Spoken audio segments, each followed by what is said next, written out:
സുഹൃത്ത് സാറാണ്. നമ്മളിന്ന് പ്ലസ് ടുക്കാർക്ക് വേണ്ടി 2 കുട്ടി ചോദ്യങ്ങൾ കേട്ടോ. കുട്ടി ചോദ്യങ്ങൾ എന്ന് പറഞ്ഞാൽ 1 മാർക്കിൻ്റെ ചോദ്യങ്ങൾ. ഇപ്പോഴത്തെ ട്രെൻഡ് അതാണ് കേട്ടോ. സാധാരണ ഒരൊറ്റ ക്വസ്റ്റ്യൻ ചോദിക്കുന്നതിന് പകരം ഇപ്പോൾ നമുക്ക് റിലേഷൻസ് ആൻഡ് ഫങ്ഷൻസ്, അതിനുള്ളിൽ 3 ടൈപ്പ് റിലേഷൻസ് ഉണ്ട് അല്ലേ? ടൈപ്സ് ഓഫ് റിലേഷൻസ് എന്താണെന്ന് എളുപ്പം ഓർത്തേ. ഓർമ്മയുണ്ടെന്ന് എളുപ്പമെന്ന് പറഞ്ഞ് എന്തൊക്കെയായിരുന്നു? റിഫ്ലെക്സീവ്, രണ്ടാമത്തേത് സിമെട്രിക്, മൂന്നാമത്തേത് ട്രാൻസിറ്റീവ്. ഓക്കെ, ഈ 3 റിലേഷനെ അവർക്ക് ഉൾപ്പെടുത്താൻ വേണ്ടി ഒരു 3 ടൈപ്പിലുള്ള ക്വസ്റ്റ്യൻസുകളൊക്കെ ഇപ്പോൾ ചോദിക്കുന്നത്. അതാണ് ഇപ്പോഴത്തെ ട്രെൻഡ്. അതുപോലെ ഫങ്ഷൻസിനുള്ളിലാണെങ്കിൽ types of functions 1 1, onto, bijective, injective, surjective, ഇങ്ങനെ കുറേ പേരുകളൊക്കെ നമ്മൾ പേടിപ്പിക്കുന്നുണ്ട്. ശരിയാണ്, എക്സാമിന് ഇപ്പോൾ ക്വസ്റ്റ്യൻസുകളും പേടിപ്പിക്കുന്നതാണ് കേട്ടോ. അതുകൊണ്ട് ഒന്ന് ശ്രദ്ധിച്ചേക്കണം. നല്ലപോലെ പഠിച്ച് മാർക്ക് കിട്ടിക്കൊണ്ടിരുന്നവരുടെ ചിലപ്പോൾ മാർക്ക് കുറഞ്ഞു പോകാം, ശ്രദ്ധിച്ചില്ലെങ്കിൽ മാത്രം. അല്ലെങ്കിൽ ഒരു കുഴപ്പമില്ല കേട്ടോ. ഞാനപ്പോൾ 2 കുട്ടി ചോദ്യങ്ങളെ എളുപ്പം ഒന്ന് പരിചയപ്പെടുത്താം. കുട്ടിയാണ് കേട്ടോ, അല്ലാതെ ഒരു ബുദ്ധിമുട്ടുമില്ല, ഒത്തിരി എഴുതാനില്ല, ആൻസർ ഇത്രയേ ഉള്ളൂ. പക്ഷേ 1 മാർക്ക് കിട്ടും. നമുക്ക് ഏകദേശം 14-15 മാർക്കോളം ഒറ്റ മാർക്കിൻ്റെ ക്വസ്റ്റ്യൻസുകളാണ് കേട്ടോ എക്സാമിന് വരുന്നതിൽ. അപ്പം 1 മാർക്ക് ക്വസ്റ്റ്യനിൽ നിന്ന് തന്നെ ഏകദേശം ഒരു 14-15 മാർക്ക് കിട്ടാനുള്ള സാധ്യതയുണ്ട്. ഒന്നിൽ ഒരു നമ്പർ ആയിരിക്കും, ഇല്ലെങ്കിൽ ഒരു ലൈനിൽ എന്തെങ്കിലും ഇത്തിരിയൊക്കെ എഴുതാൻ കാണത്തുള്ളൂ. പിന്നെ നമ്മുടെ ക്ലാസ് ഉണ്ട്, ജോയിൻ ചെയ്യാം കേട്ടോ. നിങ്ങൾക്ക് മാത്സിനെ അടിപൊളിയായിട്ട് പഠിക്കാം.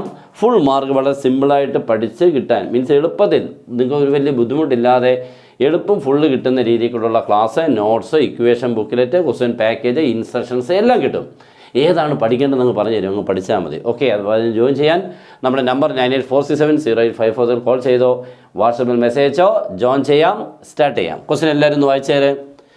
A is equal to 5 6 7 8 5 6 7 8. Okay, then number of minimum elements in the relation to become a reflexive relation. എന്ന് പറഞ്ഞാൽ A എന്ന് പറഞ്ഞ ഓർഡേഡ് മീൻസ് സെറ്റ് തന്നിട്ടുണ്ട് 5 6 7 8. Number of minimum elements in the relation to become a reflexive relation. ഇതൊരു reflexive relation ആകണമെന്നുണ്ടെങ്കിൽ നമ്മുടെ റിലേഷനുള്ളിൽ എത്ര എലമെൻറ്റ്സ് കാണും? എലമെൻറ്റ്സ് എന്ന് പറഞ്ഞാൽ ഓർഡേഡ് പേഴ്സുകൾ എത്രയെങ്കിലും മിനിമം വേണമെന്നാണ്. റിഫ്ലെക്സീവ് റിലേഷൻ ആയാൽ മതി, മറ്റവരെക്കുറിച്ച് ഒരു ചോദ്യമില്ല.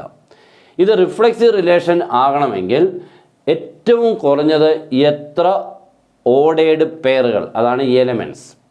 അപ്പോൾ നമുക്കറിയാം റിഫ്ലെക്സീവ് റിലേഷൻ എന്ന് പറഞ്ഞാൽ എന്താ ഉദ്ദേശിക്കുന്നത്? ഒരാളിൽ നിന്നും അയാളിലോട്ട് വേറെ ആളില്ല. അപ്പോൾ 5 6 7 8 ആണെങ്കിൽ 5 5 വേണം, 6 6 വേണം, 7 7 വേണം, 8 8 വേണം. ഇത്രയോ ഇല്ലെങ്കിൽ ഒരിക്കലും എന്താണ്ട് ഈ 3 പേരുണ്ട്, ഇയാളില്ലാന്ന് വിചാരിക്കുക, അപ്പോഴേ പിന്നെ ഇതെന്തല്ല റിഫ്ലെക്സീവ് അല്ല. ഇപ്പോൾ റിഫ്ലെക്സീവ് ആകണമെന്നുണ്ടെങ്കിൽ ഈ 4 പേരുണ്ടെങ്കിൽ മിനിമം 4 ഓർഡേഡ് പേഴ്സുകൾ ഈ രീതി കൂടെ വേണം. ഇഷ്ടമുള്ള അതല്ല കേട്ടോ, ഈ രീതി കൂടെ 5 5 6 6 7 7 8 8. അപ്പോൾ എത്ര എണ്ണം വേണം? ഈ 4 പേരുണ്ടെങ്കിൽ ഇത് റിഫ്ലെക്സീവ് ആകത്തുള്ളൂ. സിമെട്രിക്കിനെ കുറിച്ച് നോക്കുന്നില്ല, റിഫ്ലെക്സീവ് ആകണമെങ്കിൽ ഇത്രയേ ഉള്ളൂ, ഈ 4 പേര് വേണം. അപ്പം മിനിമം നമുക്ക് എത്ര പേര് വേണമെന്ന് അർത്ഥം 4. അപ്പോൾ ഇതിൻ്റെ ആൻസർ എത്രയാണ്? 4. ഇത്രയേ ഉള്ളൂ. ആ സെറ്റിനുള്ളിൽ എത്ര പേരുണ്ടോ അത്രയും. ഇതിപ്പോൾ 10 പേരുണ്ടെങ്കിൽ നമ്പർ ഓഫ് മിനിമം എലമെൻറ്റ്സ് 10 ആയിരിക്കും. ഓക്കെ ആണല്ലോ. രണ്ടാമത്തെ ചോദ്യം, A is equal to 1 3 5 7. Okay, R is equal to 1 1 5 5 3 5 7 3 5 3 7 7. ഇതാണ് റിലേഷനിലെ കുറച്ച് ordered pairs. Which ordered pair be added to the relation becomes to symmetric. ഈ ആഡഡ് എന്നോ റിമൂവ് എന്നോ പറയാം കേട്ടോ.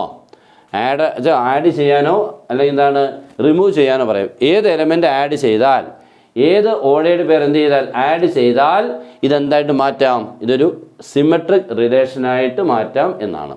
ചിലപ്പോൾ റിമൂവ് എന്ന് ചോദിക്കാം, ആഡ് എന്ന് ചോദിക്കാം. രണ്ടിൻ്റെയും ആൻസർ കുഞ്ഞ് വ്യത്യാസമുണ്ട് കേട്ടോ. എന്തായിരുന്നു നമ്മുടെ സിമെട്രിക്കിൻ്റെ മീനിങ്?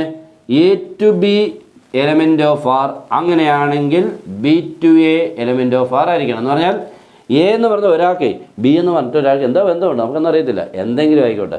A എന്ന് പറഞ്ഞ വ്യക്തിക്ക് B എന്ന് പറഞ്ഞ മറ്റൊരു വ്യക്തിയുമായിട്ടൊരു ബന്ധമുണ്ട്. എയ്ക്ക് അച്ഛനെന്നാവാം, എന്തെങ്കിലും ചുമ്മാ പറയുന്നത് എന്തെങ്കിലും ആവാം, പല രീതികളുണ്ട്, ലെസ് ദാൻ, ഈക്വൽ ടു, എന്തെങ്കിലുമൊക്കെ.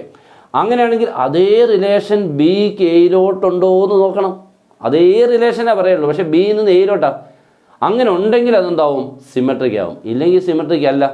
ഈക്വൽ ടു കറക്റ്റ് സിമെട്രിക്കിന് example A equal to B എന്ന് എഴുതിയിട്ട് ശേഷം B ഈക്വൽ ടു A എന്ന് പറയാം. ആരും ഒന്നും തരത്തില്ല, ഒന്നും പറയത്തില്ല.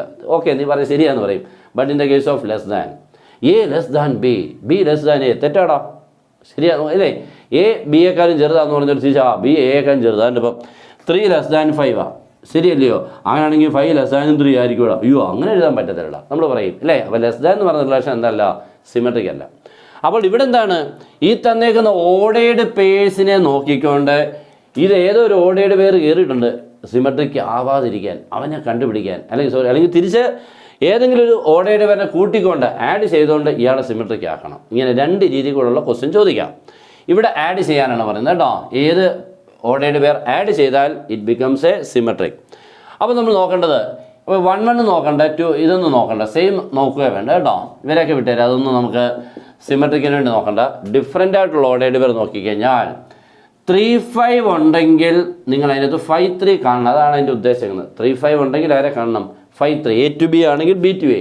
3 5 ഉണ്ടെങ്കിൽ 5 3 കാണണം. അതുകൊണ്ട് ഇവിടെ ഉണ്ട്. അപ്പോൾ അത് കണ്ടോ, ഓക്കെ ആയി. പിന്നുള്ളത് 7 3 കണ്ടോ, 7 3. 7 3 കണ്ടാൽ ആരെ കാണണം? 3 7 കാണണം മോനെ, എന്നെങ്കിലും അത് സിമെട്രിക് ആകത്തുള്ളൂ. 7 3 ഉണ്ടെങ്കിൽ 3 7 കാണണം. പക്ഷേ ഇവിടെ ഇല്ലായിരുന്നു അല്ല, 7 3 ഉള്ളൂ, 3 7 ഇല്ല. അപ്പോൾ നമ്മൾ ആഡ് ചെയ്യേണ്ട ഓർഡേർഡ് പെയർ ആരായിരിക്കണം? 3 7. ഇത്രയേ ഉള്ളൂ ക്വസ്റ്റ്യൻ. എൻ്റെ ആൻസർ അത്രയേ ഉള്ളൂ കേട്ടോ. അപ്പോൾ ഒറ്റ മാർഗേ ഉള്ളൂ. ഇതിങ്ങനെ നമ്മളെ കൺഫ്യൂഷൻ ആക്കുന്ന പല രീതികൾ ചോദിക്കും കേട്ടോ. ഇങ്ങനെ പലത് പ്രാക്ടീസ് ചെയ്തെങ്കിലേ പറ്റുള്ളൂ. അപ്പോൾ നമുക്കിത് ഏത് ഓർഡേർഡ് പെയറാണ് ആഡ് ചെയ്യേണ്ടത് എന്ന് ചോദിച്ചാൽ ആരായിരിക്കണം? 3 7.